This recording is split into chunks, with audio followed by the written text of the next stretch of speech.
नमस्कार मित्रांनो, मी केदार केसकर आणि तुम्ही बघताय सेंटर स्पॉट. मित्रांनो, लोकसभा निवडणुका जवळ आलेल्या आहेत आणि त्या संदर्भातनं महाराष्ट्राच्या राजकारणामध्ये अनेक नाट्यमय घडामोडी घडतात. त्याच पद्धतीने सोलापूरमध्ये सुद्धा अतिशय नाट्यपूर्ण अशा घडामोडी घडत आहेत. मित्रांनो, आणि कसं आहे ना, महाराष्ट्राच्या राजकारणावरती बोलावं अशी खूप इच्छा मला पण होते, पण शक्यतो मी ते टाळतो. काही कारण आहेत, त्यामुळे मी शक्यतो हे टाळतो महाराष्ट्राच्या राजकारणासंदर्भात बोलणं. पण गेल्या आठवड्यामध्ये भारतीय जनता पार्टीने राम सातपुते या युवा नेतृत्वाला सोलापूरच्या लोकसभेच्या रिंगणात उतरवलं. त्यांचं नाव जाहीर केलं भाजपनी. आणि त्यानंतर ज्या नाट्यपूर्ण घडामोडी घडल्या त्या मला खूप इंटरेस्टिंग वाटल्या, छान वाटल्या आणि त्याचा परामर्श घ्यावा आपल्या सेंटर स्पॉटमध्ये असं मला अगत्याने वाटलं. आणि म्हणून मी या गोष्टी टाळत असलो तरी सुद्धा अपवाद म्हणून हा एक इन्सिडन्स, ही एक घटना मी या व्हिडिओच्या निमित्ताने घेतोय. घटना अशी घडली की राम सातपुते यांचं नाव भाजपनी जाहीर केलं लोकसभेच्या सोलापूरच्या जागेवरती उमेदवार म्हणून. आणि त्यानंतर काँग्रेसच्या ज्या उमेदवार प्रणितीताई शिंदे यांनी एक पत्र राम सातपुते यांना लिहिलं, म्हणजे अभिष्ट चिंतनाचं शुभेच्छा पत्र म्हणता येईल अशा पद्धतीने. आणि त्यामध्ये त्यांनी अभिनंदन वगैरे सगळं केलं की तुमचं नाव आता जाहीर झालेलं आहे, तुम्हाला उमेदवारी देण्यात आलेली आहे, लोकसभेचं तिकीट मिळालेलं आहे भाजपचं, यासाठी तुमचं अभिनंदन. परंतु हे पत्र लिहिण्याचं कारण की तुम्ही जर सोलापुरात आत्ता असतात तर तुम्हाला पर्सनली हे अभिष्ट चिंतन दिलं असतं, अभिनंदन केलं असतं. पण तुम्ही इथे पर्सनली नसल्यामुळे पत्र लिहावं लागतंय. आणि त्यात एक खोचक टिप्पणी अशी होती, या निमित्ताने एक खोचक टिप्पणी अशी की हे तर उपरे. याचं कारण राम सातपुते हे काही सोलापूरचे नव्हेत. माळशिरसच्या विधानसभेच्या जागेवरनं निवडून आलेले ते विधानसभेचे सदस्य, म्हणजे आमदार आहेत, विद्यमान आमदार आहेत ते, आणि माळशिरस मधनं निवडून आलेले. पण असं जरी असलं तरी ते मूळचे माळशिरसचे सुद्धा नाहीत. मग ते मूळचे कुठले? तर ते मूळचे बीडचे. त्यांचा जन्मही बीडचा आणि त्यांचं शिक्षणही बीडचं. आणि त्या नात्याने ते सोलापूरच्या दृष्टीने उपरे असं त्यांना ध्वनित करायचं होतं प्रणितीताई शिंदेंना. आणि त्यानंतर मग सोशल मीडियावरती असेल किंवा सोलापूरच्या राजकीय वर्तुळात असेल एकच हलकल्लोळ. आणि राम सातपुते भाजपनी दिलेला उमेदवार म्हणजे उपरे, म्हणजे उपरे उपरे उपरे उपरे फार वाढत गेलं.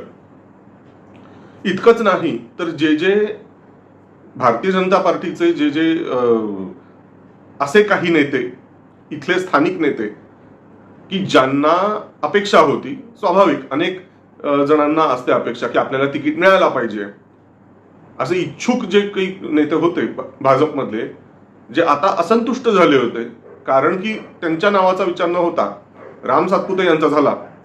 त्यामुळे स्वाभाविकपणे असे ते जे असंतुष्ट होते ते दुखावले गेले. आणि मग या सगळ्यांनी विरोध करताना मुद्दा हाच उचलून धरला की हे तर बाहेरचे, हे उपरे, मूळचे सोलापूरचे नव्हेत. मग स्थानिकांना डावललं गेलं आणि बाहेरच्यांना इथे येऊन आणून प्लांट करण्यात आलं.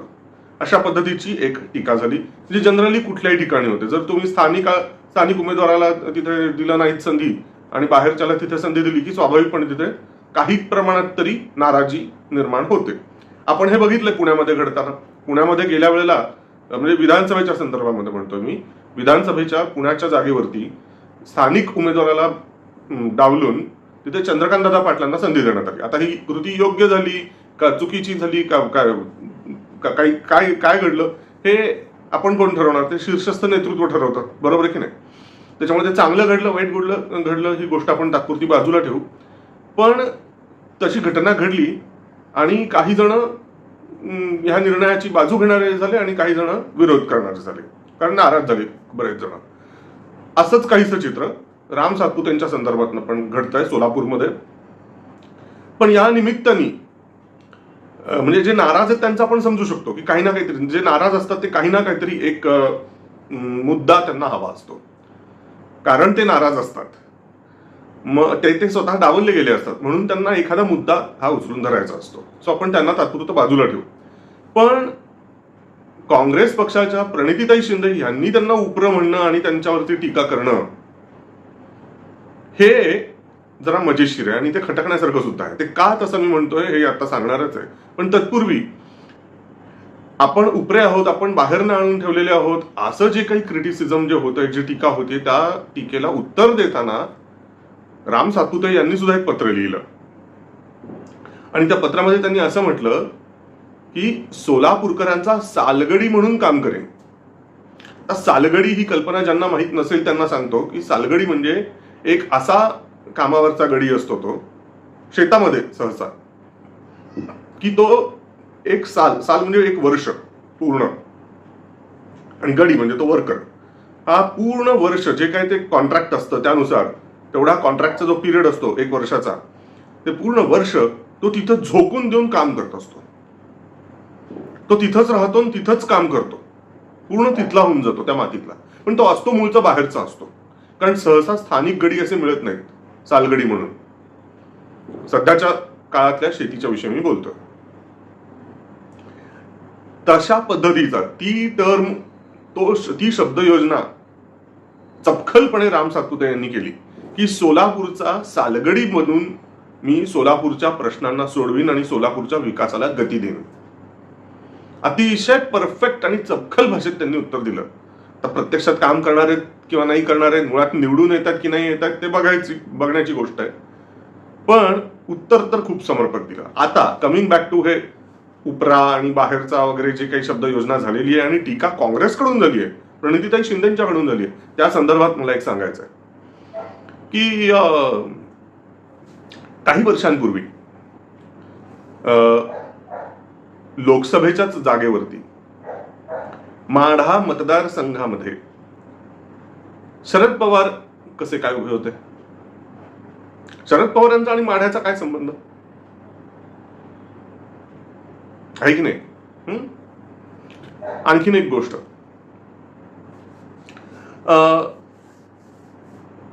प्रणितीताई शिंदे, तुम्ही ज्या काँग्रेस पक्षाच्या नेत्या आहात, या काँग्रेस पक्षाचे राहुल गांधी हे गेल्या लोकसभा निवडणुकीच्या वेळेला कुठून निवडणूक लढवत होते? ऑल द वे केरळमध्ये वायनाड मतदारसंघातून. वायनाडचा आणि राहुल गांधी यांचा काय संबंध आहे?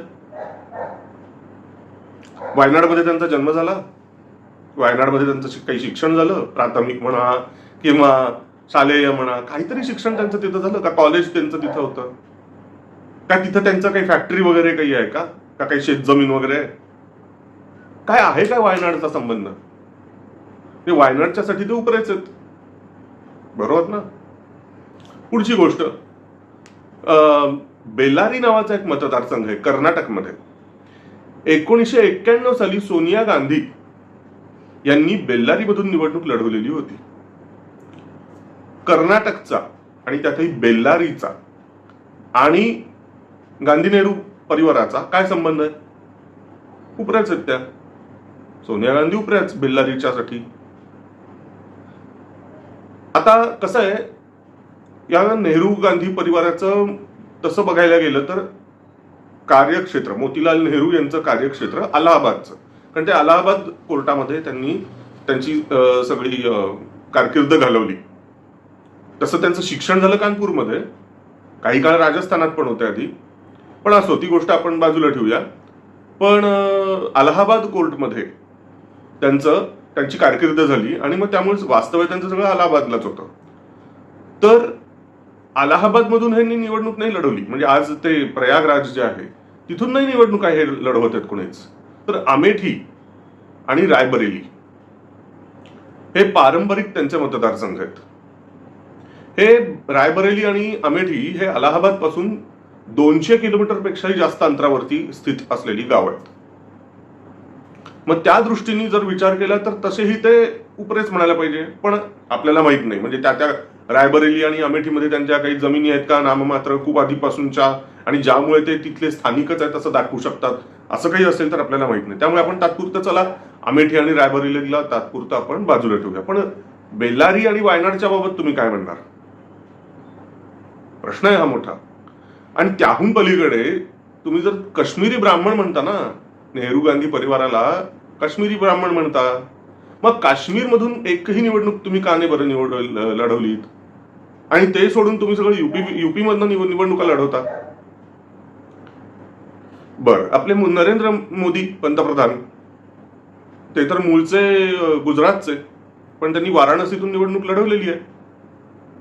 सांगायचं तात्पर्य असं आहे की भारतीय संविधानात असं कुठेही म्हटलेलं नाहीये की तुम्ही जर स्थानिक असाल तरच तिथून उमेदवारी तुम्हाला मिळणार आणि म्हणूनच तुम्ही तिथे निवडणूक लढवू शकणार.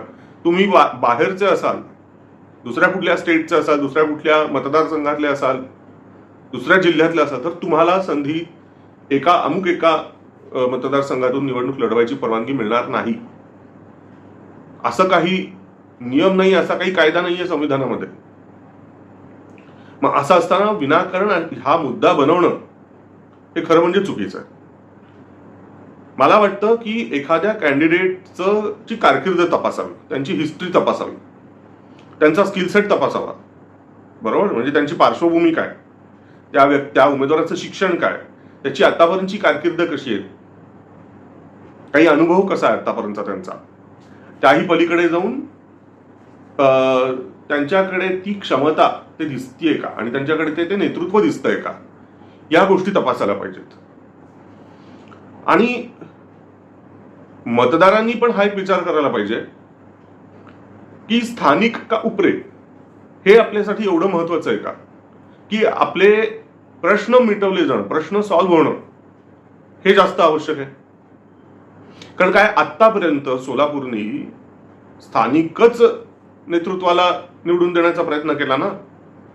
सुशीलकुमार शिंदे यांच्यावरती आतापर्यंत इतकी वर्ष विश्वास दाखवला लोकसभेच्या निवडणुकांच्या निमित्ताने सांगतो मी. मध्ये काही ॲबरेशन्स आले, पण स्थानिकच व्यक्तीला निवडून दिलं शक्यतो. काय झालं सोलापूरच्या विकासाचं, सोलापूरच्या प्रश्नांचं काय झालं? सोडवण्यात आले का ते प्रश्न? का इतकी वर्ष विमानतळ बनला नाही सोलापूरच्यासाठी? का इतकी वर्ष लागतात सोलापूरच्या पाण्याचा प्रश्न सॉल्व्ह करायला? सोलापूरचा जो कापड व्यवसाय आहे, जो इतका खरं म्हणजे वेल एस्टॅब्लिश्ड होता ब्रिटिशांच्या काळामध्ये, तो रसातळाला का गेला मोठ्या प्रमाणात? म्हणजे सोलापूरचे प्रश्न तर सोडवले नाहीतच, उलट सोलापूरच्या प्रश्नांना गंभीर संकटामध्ये रूपांतरित करणं हे मोठ्या प्रमाणात घडलं. मी कुठल्या एका पक्षाला दोष देणार नाही, परंतु एवढं निश्चित की हा विषय सोलापूरच्या प्रश्नांना सोडवणं हे काम स्थानिकांनी तरी काही करून दाखवलं का?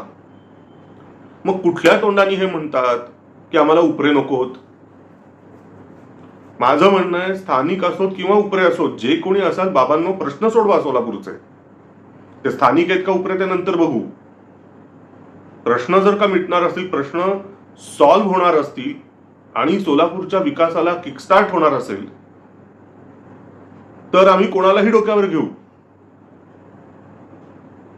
येतंय का लक्षात? त्याच्यामुळे उपरे आणि स्थानिक हा विषय, हा मुद्दा खरं म्हणजे होऊच शकत नाही. खरं तर कुठल्याही मतदारसंघामध्ये हा मुद्दाच व्हायला नकोय.